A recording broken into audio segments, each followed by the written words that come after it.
Ladies and gentlemen, American Jerry and Bulldog Nation, welcome to the Eric Deters Show. As always, we're sponsored by Deters Consulting Company, Parks Yoga, and check us out on all of our platforms. Well, our lead story is Donald Trump sat down at Mar-a-Lago with an interview with Tucker Carlson, and it was broad. And as Tucker Carlson, he used the words moderate, sensible, and wise. Of course, we already knew that, didn't we? Of course we knew that, because we're not these Trumpophobia nut jobs who want to just trash every little single thing Donald Trump does. They find the bad in all of it. More about the interview coming up in this segment. The Democrats, you can't make this up. They choose for their convention site, Chicago. Double down on their city disasters, Josh Wentz. I mean, the one city that you'd want to pick out to showcase. Chicago, San Francisco, New York, but they picked Chicago. Unbelievable. You know what? They're just jackwagons, plain and simple. But their national convention will be in Chicago 2024. I'll bet you everyone coming to the convention is going to have a bulletproof vest on, helmets. Portland homeless cabins. They're building these homeless cabins close to where all the rich people live. You know what? You know there's a Habitat for Humanity. I almost feel like going out to Portland and forming Bulldogs cabins and helping these homeless people wreak havoc upon wealthy people. Whole Foods in San Francisco had to shut down because of crime. They stole all the baskets. Josh Wentz, there was no baskets to put the food in if you shopped. They stole them all. The shoplifting, the threats to the workers. San Francisco. You know what? Do you remember that movie? Josh, maybe you can help me on the title of it. Kurt Russell was in it. It was something New York. Escape from New York. Escape from New York. San Francisco, Portland, Chicago. If you see Kurt Russell walking down the street with an eye patch, you know you are in a real-life movie. France says they want to move away from the United States. What? Wait a minute. America's back. America's back, man. America's back. When I get America back? America is so not back that France is going to go where? To China? Macron, how much money is he getting from the Communist Party? By the way, if you think there's corruption in United States politics, and there's a lot of corruption, I will guarantee you the corruption in European politics is next level. Next level. Trump says, back to the interview, Trump says 2024, even if he's convicted, he's running.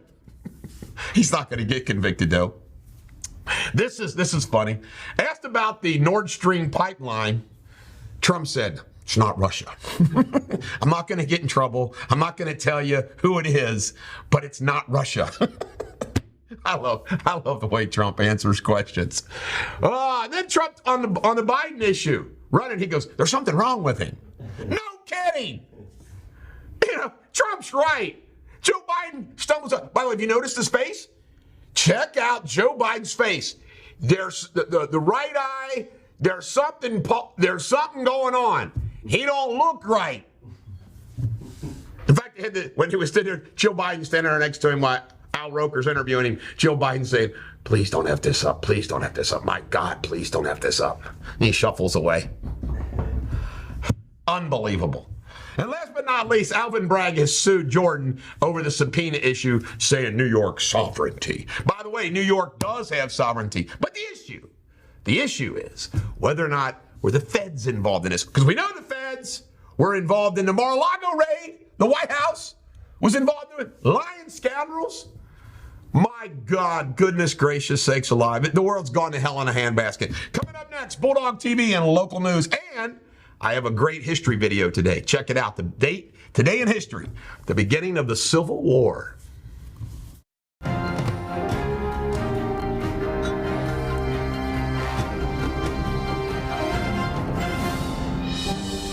Ladies and gentlemen, American Jerry Bulldog Nation, welcome to Bulldog TV local news. By the way, coming up this Saturday, finally, after much ado, we are going to send out to our lengthy email list, and we will also be posting it, a link on all of our social media pages, an electronic newspaper.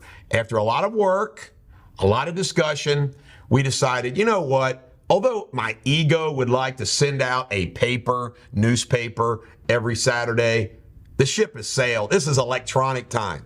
So what you're going to get, and you're going to see this Saturday, if you're on my email list, or you can check it on social media, you're going to be able, on your morning cereal, your morning coffee, your morning breakfast, watching the kids' soccer game, you're going to be able to scroll through our news site and check out what the hell happened the entire week before. You're going to check that. You're going to see this, and we're going to see how it goes.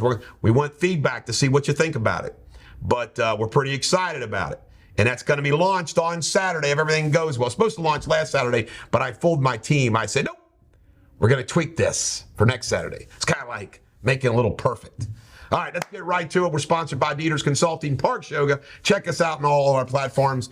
And our lead story is a story that I want to talk to you a little bit about. Former Ohio Senator Rob Portman has been appointed to the Procter & Gamble Board of Directors. Portman retired from his Senate position at the end of last year. This year, P&G saw its smallest annual dividend boost since 2017. Now, let me analyze this a little bit. First off, if you've been a United States Senator or a United States Congressman like Portman, you certainly have all these credentials. But it's an example. It's an example of the political gangsterism and political payoffs that happen from these folks. And let's face it, is there more of a politician perfect for Procter & Gamble, based in Cincinnati's board, than this guy? Mr. Mitt Romney, Mr. Never Go Out on a Limb, Mr. Just all buttoned up, humorless Rob Portman. And let me tell you some more things about Rob Portman that I want to remind everybody about. Procter & Gamble, the world's largest consumer products business. What's important to Procter & Gamble? The world. This guy, he was the trade guy under Bush 43. He voted in Congress, he voted for NAFTA. He voted for NAFTA, folks. He is a globalist. And the first order, budget director too with Bush. So they've hired themselves, old Procter & Gamble stuck on the board, a perfect P&G political globalist. Good old Rob Portman.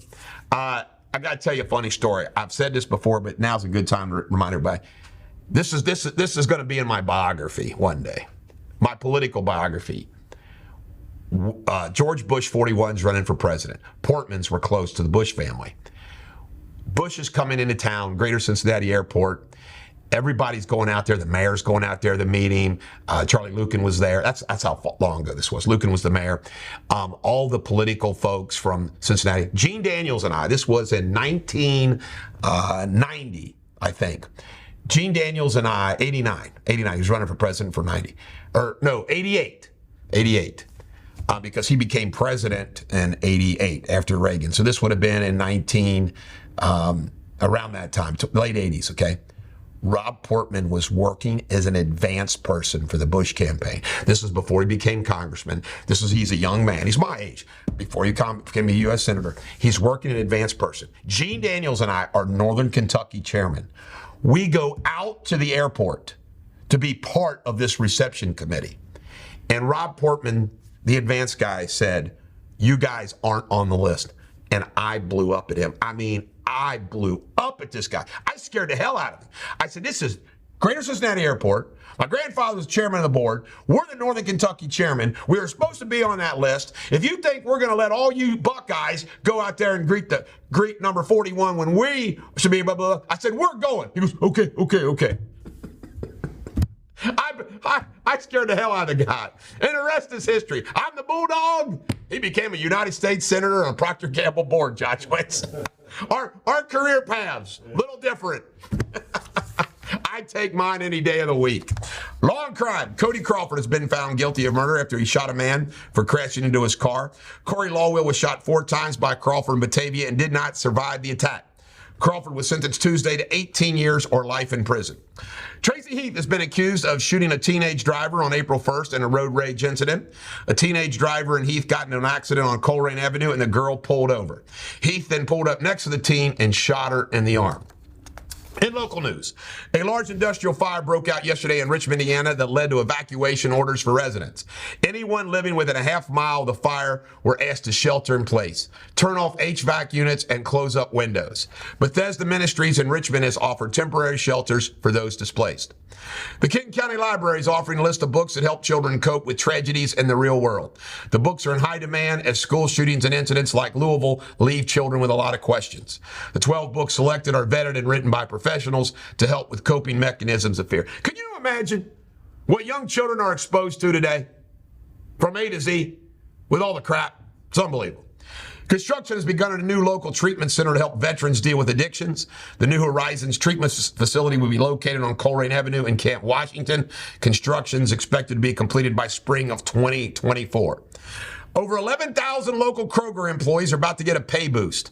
Employees were already expecting a pay raise required by their existing union contract, but they'll get an additional 50 cents an hour after a recent contract upgrade. Woohoo! Kentucky state news. Kentucky lawmakers recently voted to ban gender-affirming care for minors, but 3 local Republicans broke from their party. Kim Mosier, Stephanie Dietz, Kim Banta. I can't stand Mosier. I like Stephanie Dietz. I can't stand Banta. Anyway, but those 3 voted for this, making you aware of this. Kim Mosier is a McConnellite to the core. Stephanie Dietz is not. Kim Banta is as well. Ohio State news. Ohio Attorney General David Yost has filed a lawsuit against a nonprofit organization apparently raising money for East Palestine residents. Michael Peppel offered his nonprofit company, Ohio Clean Water Fund, to help residents get clean drinking water. He pocketed over $130,000 of the $140,000 raised by 3,000 donors. And the Reds dropped another one of the Braves, 7-6. They're now 4-6. Headed into the cellar already, Josh Wentz. This is the Bulldog. Every dog has their day. Coming up next, Jamie Spendley.